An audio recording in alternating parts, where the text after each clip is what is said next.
Ce mardi, à l'hôtel Golden Tulip, à Cotonou, s'est tenue la réunion du lancement de l'étude d'impact du changement de présentation du vaccin PCV13 multidose dans le programme élargi de vaccination au Bénin. Plusieurs acteurs du secteur de la santé et les principaux partenaires techniques et financiers, dont entre autres l'OMS, UNICEF, Gavi, Pfizer, pour poser les bases devant conduire à la mise en place du processus pour l'introduction du nouveau vaccin contre le pneumocoque.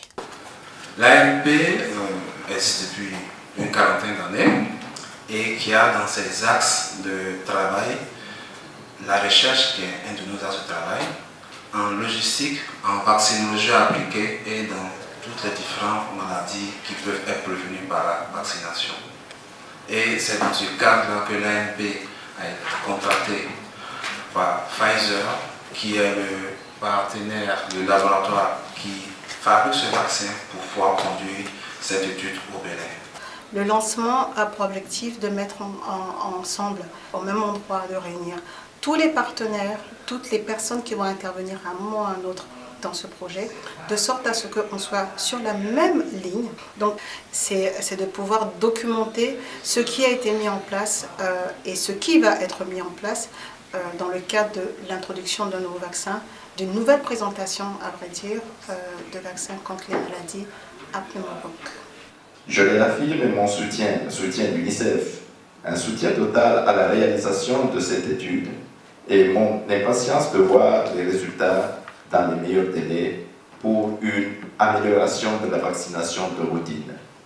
Je ne pourrai terminer mon propos sans remercier le gouvernement du Bénin pour avoir donné son approbation à la réalisation de cette étude.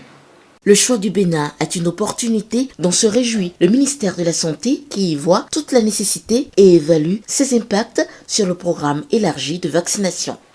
C'est l'occasion pour moi d'insister sur la nécessité pour l'équipe chargée de conduire cette étude de ratisser large afin que les résultats qui seront présentés reflètent effectivement les réalités du terrain et que le choix porté sur le Bénin pour accueillir cette étude ne soit pas vain.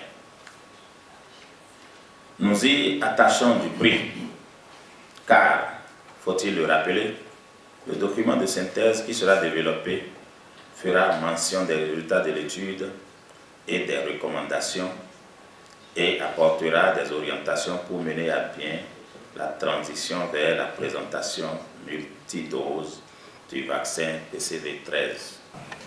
L'étude qui est lancée aujourd'hui va donc nous permettre d'évaluer l'impact, de manière à nous permettre de disposer donc de données factuelles qui vont nous permettre de réajuster si besoin est ce qui est en train de se faire maintenant dans le cadre de l'utilisation de ce vaccin dans nos centres de santé.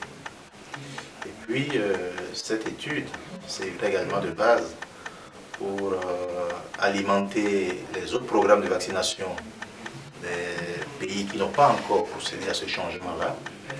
Donc, ils pourront apprendre ce qui s'est fait donc, ici au Bénin. Cette étude va permettre d'apprécier les effets de ce changement opéré au plan économique, logistique et anthropologique afin de faire les ajustements en cas de besoin. L'expert en anthropologie justifie la prise en compte de ce dernier aspect. On essaie de voir un peu quelles ont été les motivations qui ont poussé au changement de ce vaccin-là. Quels sont été les éléments qui ont facilité le passage de ce vaccin monodose au vaccin multidose. Et l'autre aspect également, c'est de discuter avec les agents de santé pour essayer de comprendre un peu comment est-ce qu'ils sont en train de vivre ce passage. Les bases ainsi jetées, l'Agence pour la médecine préventive et ses partenaires confirment ainsi leur engagement à accompagner les États africains pour l'amélioration des performances du programme élargi de vaccination et le renforcement de leur système de santé.